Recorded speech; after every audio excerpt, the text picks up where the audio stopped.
help me God. So help me God. Congratulations, Mr. Secretary.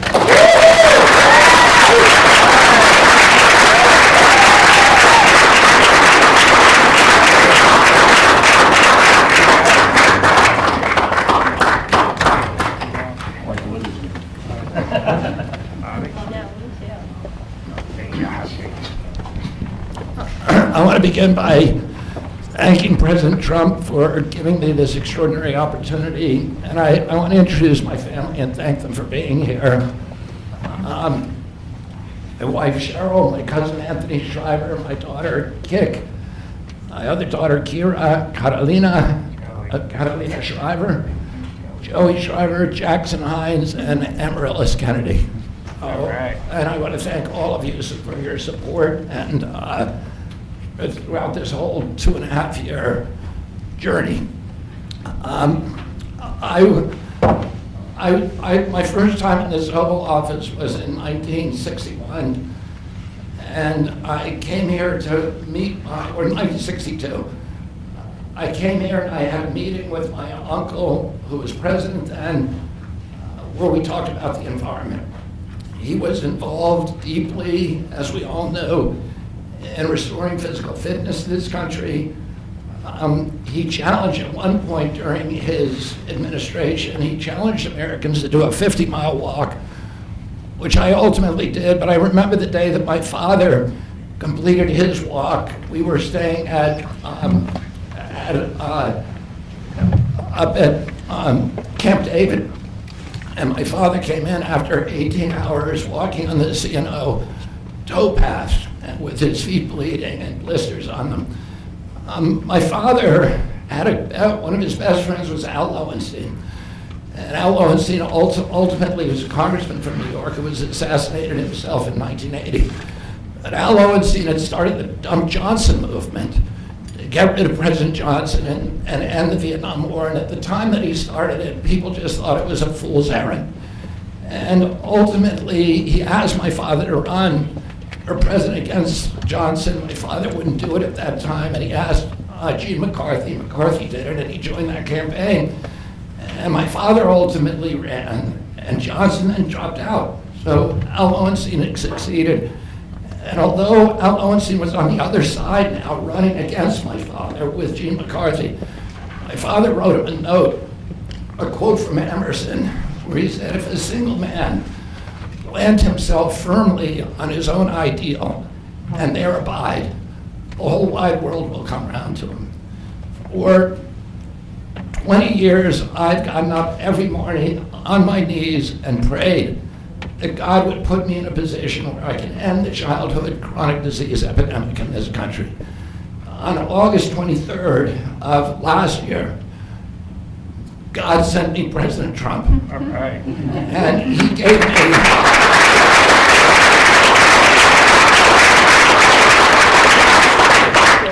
he's now given me, he's kept every promise that he's made to me. He's kept his word in every account and gone way beyond it. I'm so grateful to you, Mr. President. A lot of people told me that I couldn't trust President Trump, that I better get it in writing. And we did a handshake, and everything that he told me he was going to do, he has done. Right. And I'm so grateful to him, and I've told you before, I genuinely believe that you are a pivotal historical figure, and you are going to transform this country at a time when we see all of the indicia of democracy now in tatters in our country. We see the rise of the military-industrial complex, the rise of totalitarianism, these attacks on our Constitution, and this breathtaking epidemic that is disabling our people. President Trump has promised to restore the American dream in this country. A healthy person has 1,000 dreams. A sick person only has one. 60% of our population has only one dream, that they get better. President Trump has promised that he's going to restore America's strength. But we can't be a strong nation if we have a weak citizenry. If people are sick, 60% of our people are sick, 77%, as President Trump mentioned, of our children cannot qualify for military service.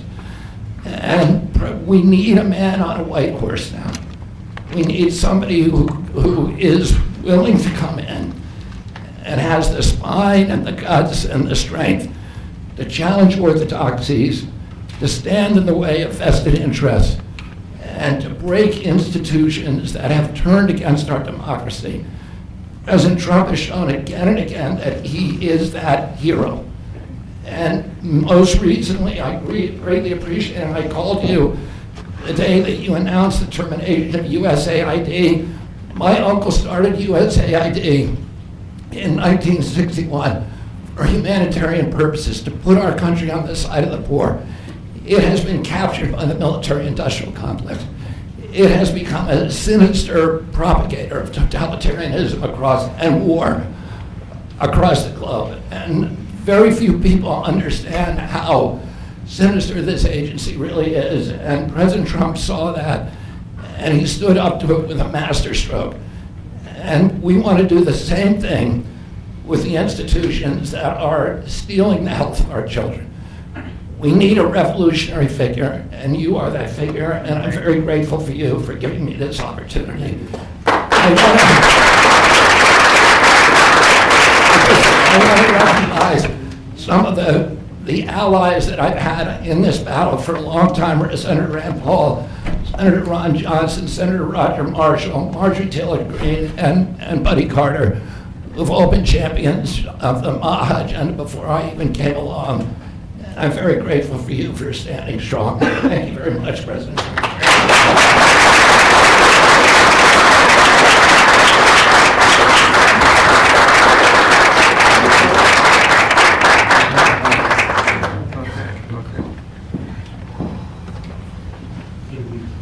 Mr. Secretary, I'd like to ask, what plans do you have immediately at HHS now that you're sworn in, sir?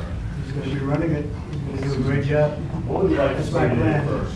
We're going to find out a lot of secrets that have been maybe kept from us, but he's going to come up with some solutions to some big problems, self problems. I think he's going to go down in the record books. I really have confidence. This group has great, even Rand has confidence.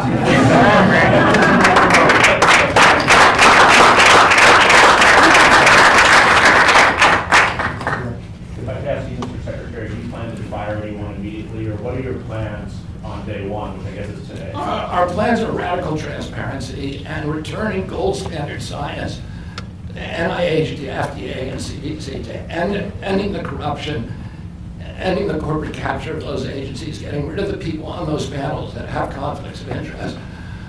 We can do unadored and unimpeded science rather than the kind of product that is coming out of those agencies today.